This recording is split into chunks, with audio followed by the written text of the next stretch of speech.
This week's Hands-On Special finds out how convicts have been drafted in to check the invasion of water hyacinth, which is throttling life in Lake Victoria. How the battle against the AIDS scourge in Africa can take a lead from a donor scheme in Uganda.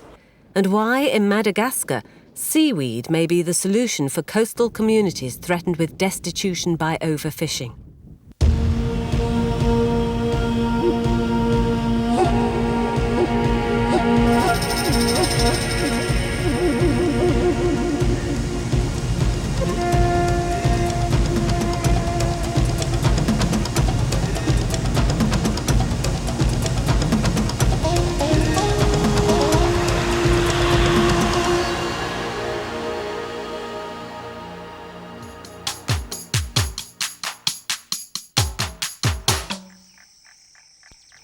Lake Victoria, Uganda.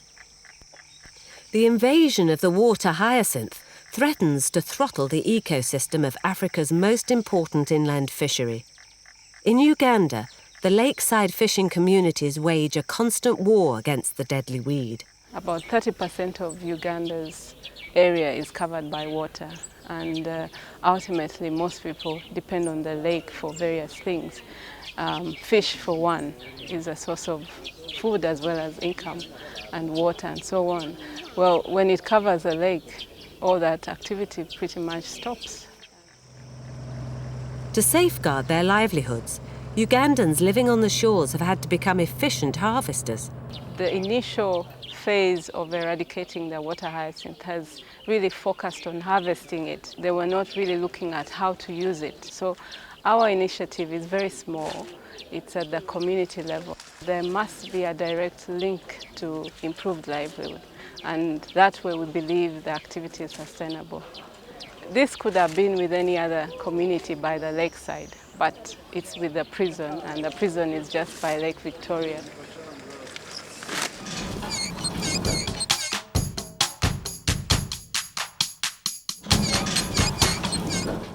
This is the maximum security prison.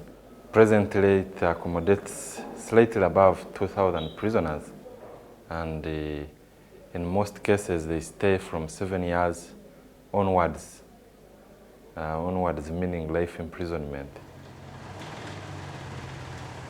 We are using the water hyacinth feed animals, and our minds were thinking of what else can come out of the water hyacinth, until we landed on the group of Mennonites. The Mennonites gave us information that somewhere in Bangladesh the water hyacinth was being used to make crafts.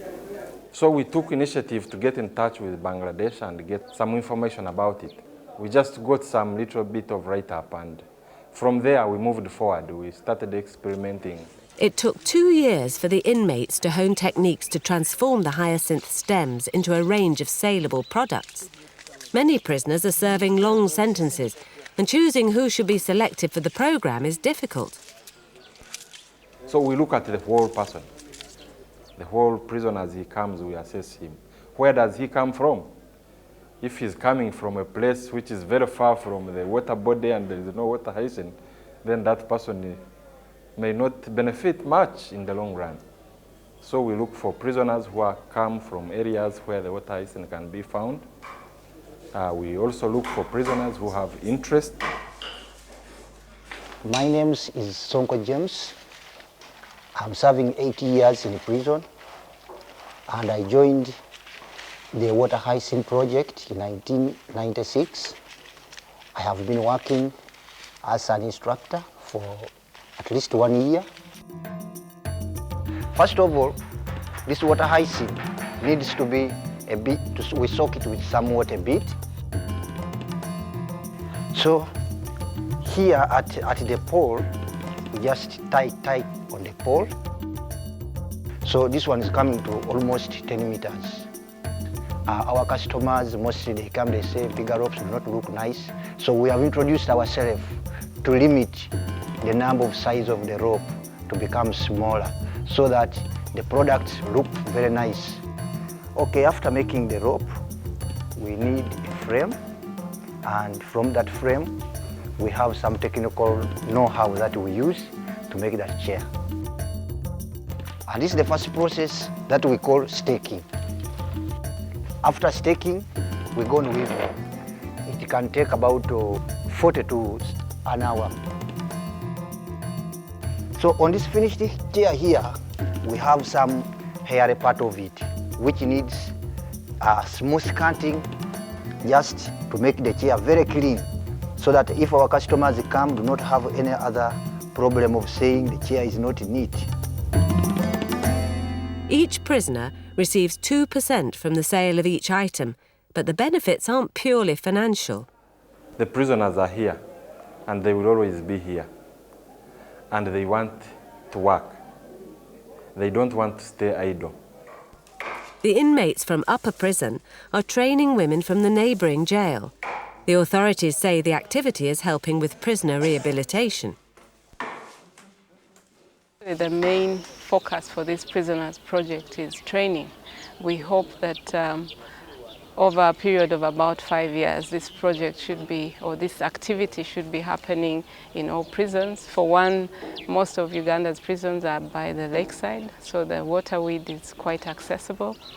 And also within other ordinary communities, because we're working with prisoners that will be released in about 2 or 3 years, and they'll go out to the general community. The project is financed by a modest grant from UNDP through the Small Grants Programme of the Global Environment Facility, which was set up to help make the big international environmental treaties work at the local level. David Unsalasata now dreams of big markets. We dream when we can be able to get all the orders from Europe, get all the orders from Asia, get all the both local and international orders.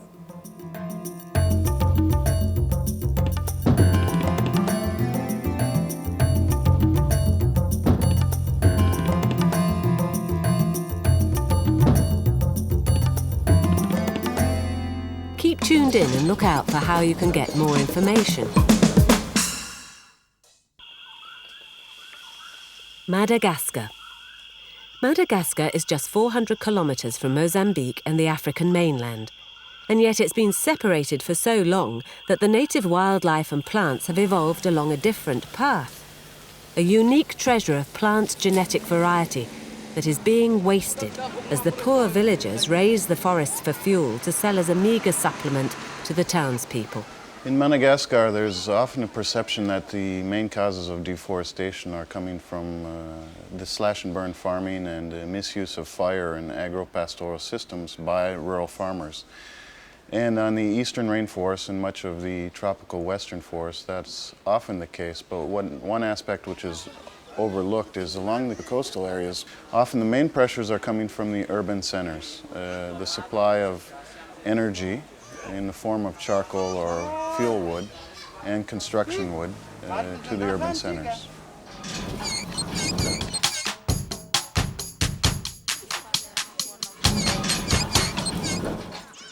Providing consumers with an alternative, cheaper source of energy is the only practical way to reduce the amount of fuel used. The energy program, which we developed with the Association for the Protection of the Environment, a local organization here in Tuliar, initially focused on the development of improved charcoal burning stoves. 95% of the people in Tuliar use charcoal as their main source for cooking. Many families spend 10 to 25% of their household budgets on purchasing charcoal for cooking. And to the extent that we can reduce the amount of income spent on energy, that income is then available for nutrition, health, the education of children, lodging, other indicators of quality of life.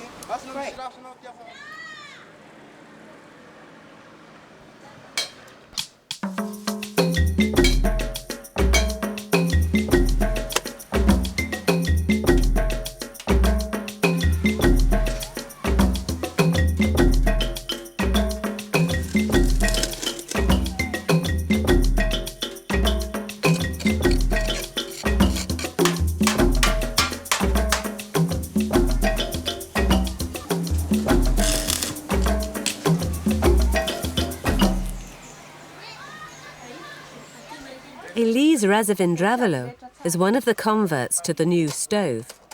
Instead of buying 5 sacks of charcoal a month, she now only needs 2 and can use the extra money for rice, meat and clothes for her children. And she's sharing the news with her friends and neighbours. When my friends come here, I tell them about the stove and its benefits, how it helps me save money and contribute to making things better for my family and household. I also explain how it protects the environment, particularly the forest.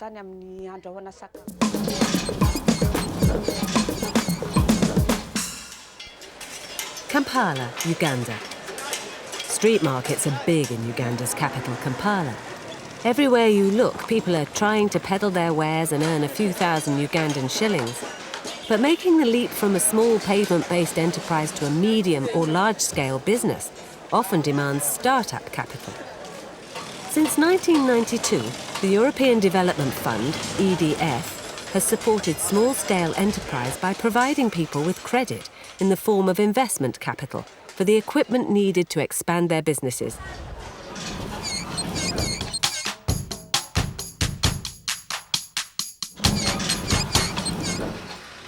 Norbert Katsarabo is a credit agent for EDF's Urban Small-Scale Enterprise Programme.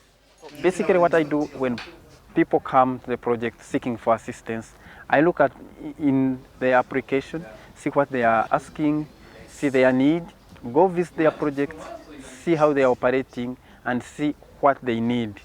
Sometimes they come with unrealistic demands and it's me to see what their capacity and gauge their needs through discussion with them. I don't just do it arbitrarily, but we talk to them and we explain, we say, you see, we can't give you all this money, we better begin on small, then perhaps we grow as the business expands.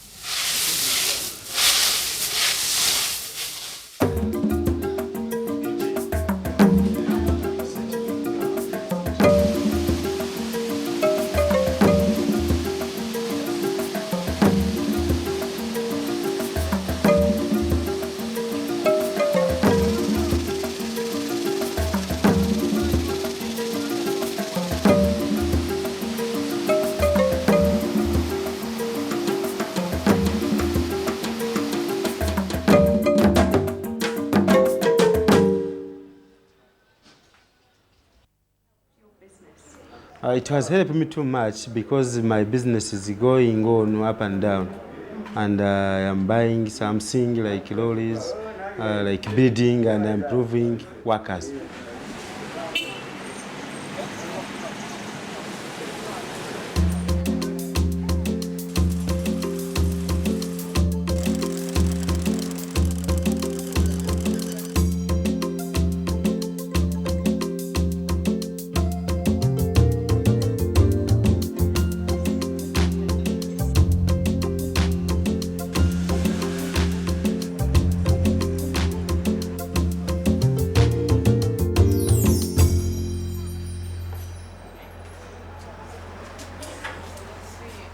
EDF's percentage is not very, interest is not very high.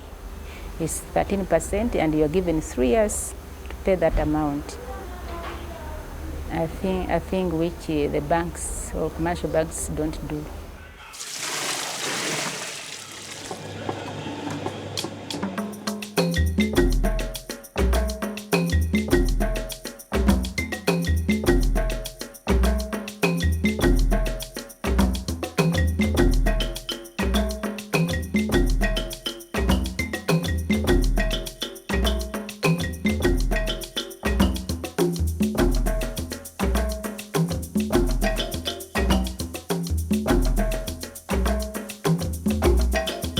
That's not the end of Beatrice Owembabazi's business plans. My ambition is to expand and modernize and automate and also increase production at least to twice as much. To date, the EDF Urban Small-Scale Enterprise Programme micro projects has loaned 400 million Ugandan shillings, and each business has 3 years to pay back the money. The majority, around 90%, succeed. However, entrepreneurs and project staff alike agree that there are other factors like training which are as important as credit. So is the dedication of credit agents like Norbert Katsarabo. He has a vested interest in making sure the money is paid back. Otherwise, the money is deducted from his wages.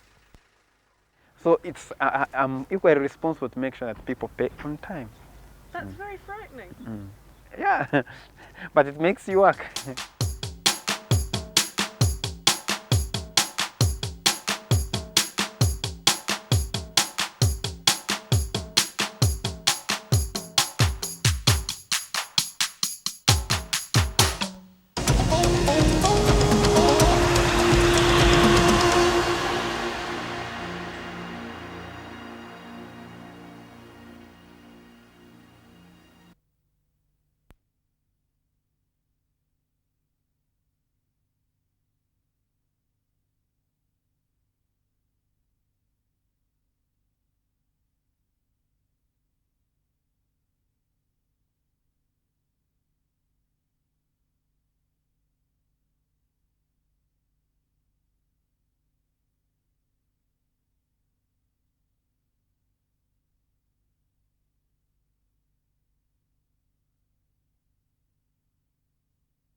While a group of HIV-positive members of a local support organisation, TASO, practice songs to raise AIDS awareness, the Central Laboratory of Uganda Blood Transfusion Service, Nakasero Blood Bank, is managing a blood donor scheme to combat Uganda's shortage of safe blood. The fear of contaminated blood isn't the only reason for the shortage of safe supplies. The project is supported by the European Commission as part of its global programme on HIV. There is a shortage of blood in Uganda because the old structure for blood transfusion was destroyed during the period of civil war. So we had to start from scratch, and right now we are building up the cadre for blood donation, and that takes quite some time. 50% of blood collected by the Nakasero Bank will be used for children who've become anemic as a result of malaria. The challenge of ensuring a safe blood supply in a country where infection with the HIV virus is reaching epidemic proportions and where hepatitis is rife cannot be underestimated.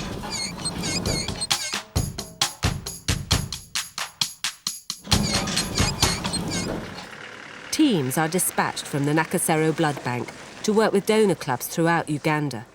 The idea was conceived way back in 1993 when it was realized that we needed groups of people in the community who will be readily available to donate blood, to donate safe blood.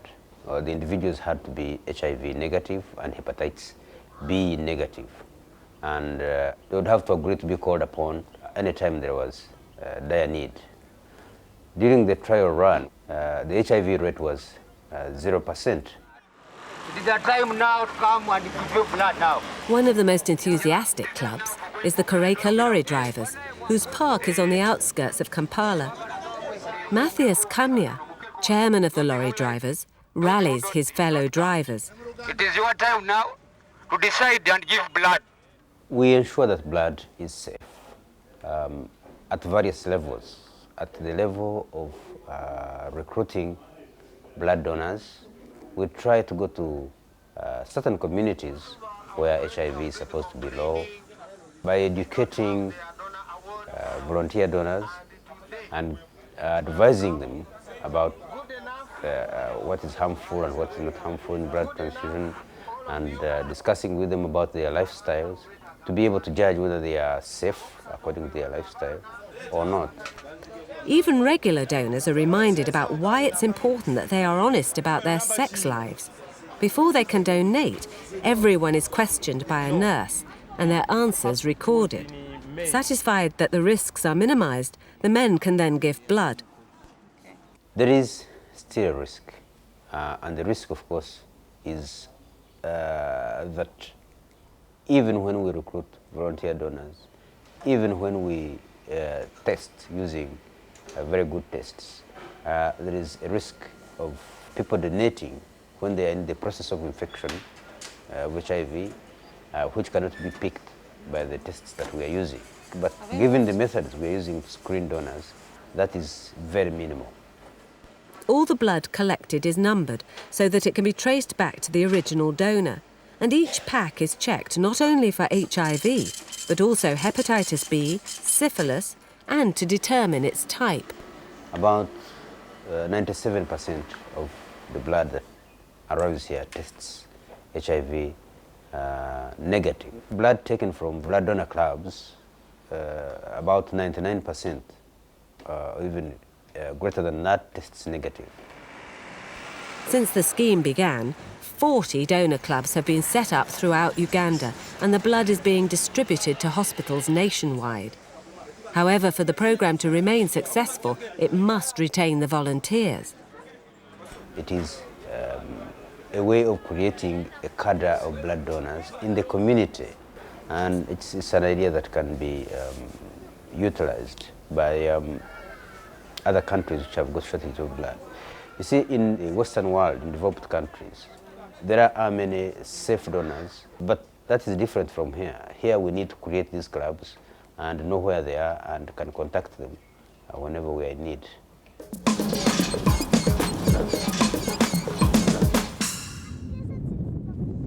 Bereave, Madagascar. Just 10 years ago, families living on the coast of Madagascar could depend on plentiful supplies of fish to provide protein and income. But unregulated fishing has severely depleted stocks. Many fishing villagers are now forced to find an additional source of income.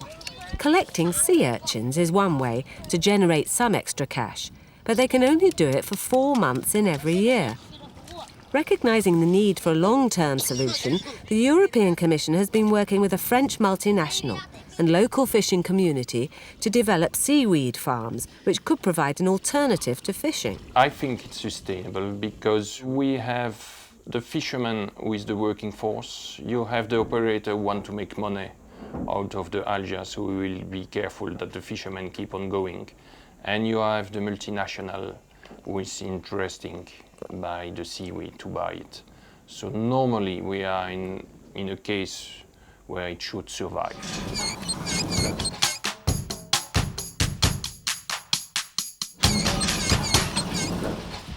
Used as an ingredient in toothpaste and increasingly popular as a delicacy, the global demand for dried seaweed is growing at an annual rate of 6%, and there is room for new producers. At Bereave, the villagers have taken readily to this new source of income. But before they could start cultivating the seaweed, a technical specialist, Razakanato Ignace, had to spend time checking that the conditions and site were right. There are many parameters to put the sites, like salinity, like temperature, like the depth. So when someone wants to cultivate the seaweed, they call me, and together we go to the sea to learn about this seaweed. He found that the lagoon, protected from pounding waves by a coral reef, means that Bereave is an ideal site. Today, about 150 families are now involved in cultivation. It may look idyllic, but it's hard work, and every pair of hands is welcome. Maintaining the farm is a top priority. The seaweed has to be checked for green algae, which may otherwise choke the plants. Planting is extremely time-consuming. with small cuttings tied to strings which are then staked out in the waters of the shallow lagoon. The farmers grow two types of seaweed, a local Malagasy variety and one from Zanzibar. The local variety is better quality, but the imported species grows much faster. Each family earns according to how much they produce, but on average their earnings have increased threefold, from about €80 to $240 per year. Seaweed farming doesn't just create jobs for those living on the coast. The local operator Biomad employ 15 part-time workers to sift and sieve the dried-up bundles.